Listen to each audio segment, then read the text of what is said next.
Imagine perdre tout ce que tu possèdes en un instant. Ta fortune, tes projets, ton avenir, tout s'envole, englouti par les flots. Tu te tiens sur un rivage étranger, dépouillé de tout sauf de ta volonté. Les vagues résonnent avec ta perte, mais aussi avec une question.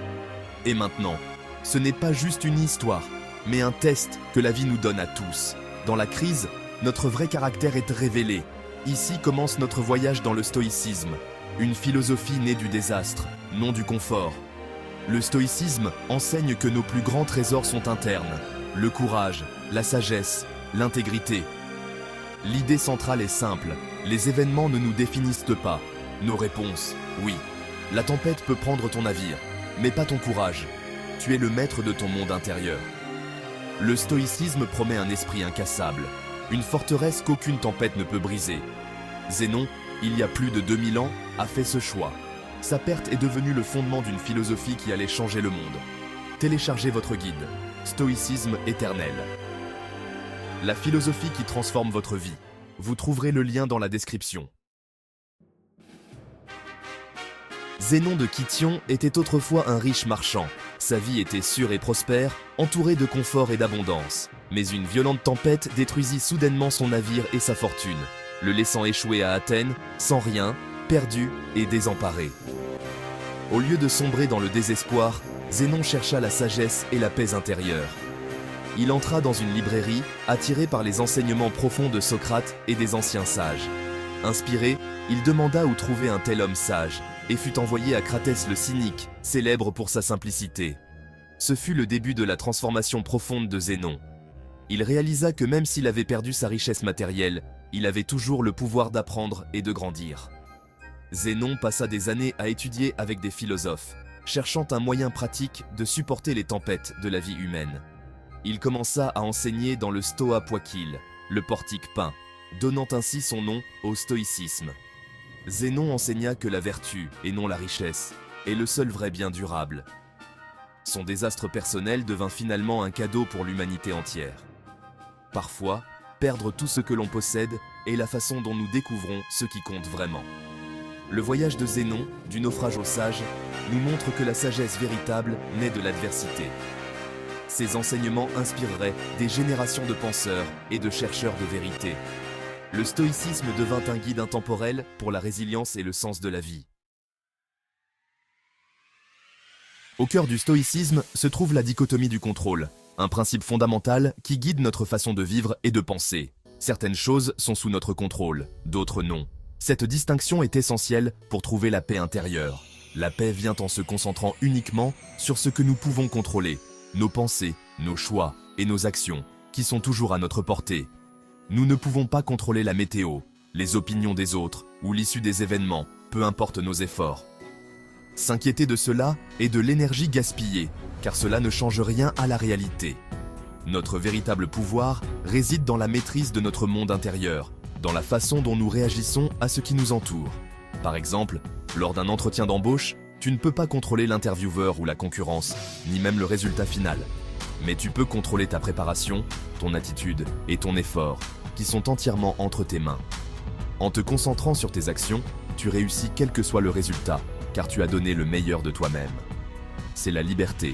Ton bonheur n'est pas l'otage d'événements extérieurs, mais dépend de ta propre perspective. L'approche stoïcienne est de lâcher prise sur ce que tu ne peux pas changer et d'investir pleinement dans ce que tu peux influencer. Cet état d'esprit construit la résilience et la tranquillité, même face à l'adversité. Le monde peut être imprévisible, mais ta réponse t'appartient toujours, et c'est là que réside ta force. La dichotomie du contrôle est la clé d'une vie calme et autonome, une vie où tu es maître de toi-même. Il ne s'agit pas de changer le monde, mais de changer la façon dont tu l'abordes. C'est le chemin stoïcien, une voie vers la sagesse et la liberté intérieure. La première vertu stoïcienne est la sagesse. La sagesse ne consiste pas à connaître des faits, c'est voir le monde clairement, tel qu'il est. C'est savoir ce qui est vraiment bon, la vertu, ce qui est mauvais, le vice, et ce qui est indifférent, tout le reste. Une personne sage ne panique pas face à la perte et ne devient pas arrogante avec le gain. Elle sait que sa valeur réside dans ses choix et son caractère. La sagesse est la capacité de séparer les événements de nos jugements à leur sujet. Par exemple, la critique n'est qu'une information. Notre souffrance vient de notre réaction. Les sages font une pause, réfléchissent et répondent de manière constructive. La sagesse est la boussole qui nous guide à travers les tempêtes de la vie. Elle nous aide à transformer les obstacles en opportunités de croissance. Pratiquer la sagesse signifie voir les choses telles qu'elles sont, non telles que nous les craignons ou les souhaitons. C'est le fondement d'une bonne vie. La sagesse est la lumière qui nous montre le chemin à suivre. La troisième vertu stoïcienne est la tempérance, la maîtrise de soi et la modération, essentielles pour une vie équilibrée. Il ne s'agit pas de nier le plaisir, mais de maîtriser nos désirs et de choisir avec sagesse ce qui nous sert vraiment. La tempérance signifie apprécier les bonnes choses de la vie sans dépendance ni excès. C'est la discipline d'éviter l'excès et de vivre en équilibre en toutes circonstances. Une personne tempérante est libérée de l'addiction au plaisir ou de la peur de l'inconfort, trouvant la paix intérieure. La tempérance protège les autres vertus. Sans elle, la sagesse est obscurcie, le courage téméraire, la justice corrompue et fragile.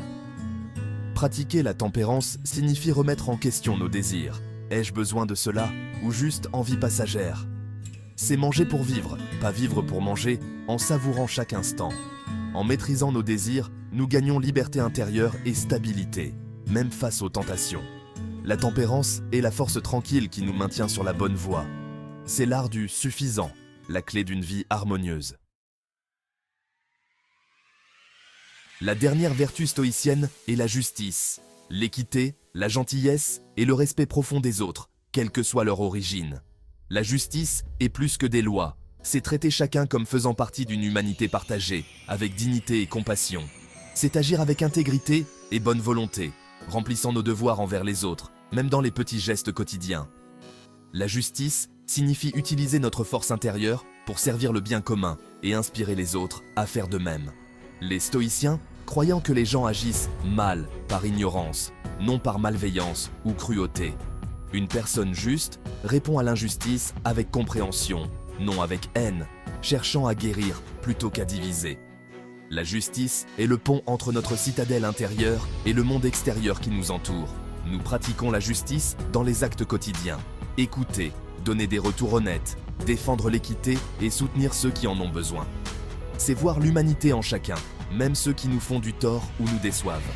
La justice relie notre vertu personnelle au bien commun, créant un impact durable.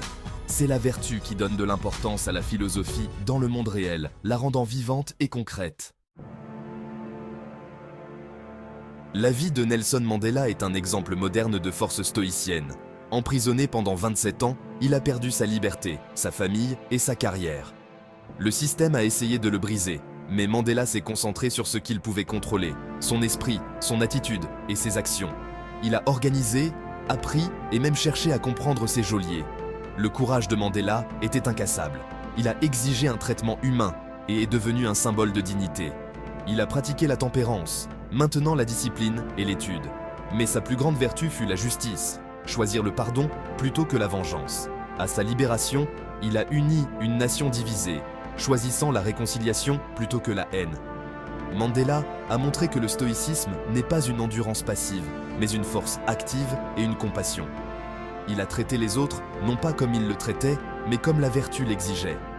Sa vie prouve que le stoïcisme peut changer le monde. Mandela a construit sa citadelle intérieure dans les conditions les plus dures. Son exemple nous inspire à faire de même. Du naufrage de Zénon à la cellule de Mandela, un symbole de résilience, le stoïcisme offre un guide intemporel pour la résilience et le sens profond. Ce n'est pas une théorie abstraite ou lointaine, mais une boîte à outils pour la vie quotidienne. Une arme puissante contre l'anxiété, un bouclier solide contre la critique, une boussole fiable dans le chaos. Le monde est imprévisible et changeant. Les revers et les pertes sont inévitables et fréquents. Mais tu as toujours le choix, un choix crucial. Concentre-toi sur ce que tu contrôles, vraiment, tes actions, ton esprit et ton caractère. Quand la colère ou la peur montent en toi, fais une pause. Demande-toi, qu'est-ce que je peux contrôler ici, maintenant? Choisis la sagesse plutôt que l'ego, toujours. Le courage plutôt que le confort facile, la tempérance plutôt que l'indulgence excessive, la justice plutôt que l'intérêt personnel égoïste. Ce chemin n'est pas facile. Il est ardu. Il exige une pratique quotidienne et une autoréflexion sincère. Mais il mène à la vraie liberté intérieure et à une paix inébranlable et durable. Tu as le pouvoir de construire ta propre citadelle intérieure. Commence maintenant, sans attendre. Vis avec vertu et détermination inébranlable. Le voyage commence par un seul choix conscient. Fais-le. Vis comme un stoïcien. Transforme ta vie et peut-être le monde autour de toi. Le choix t'appartient, toujours. N'oubliez pas de vous abonner, de liker et de partager.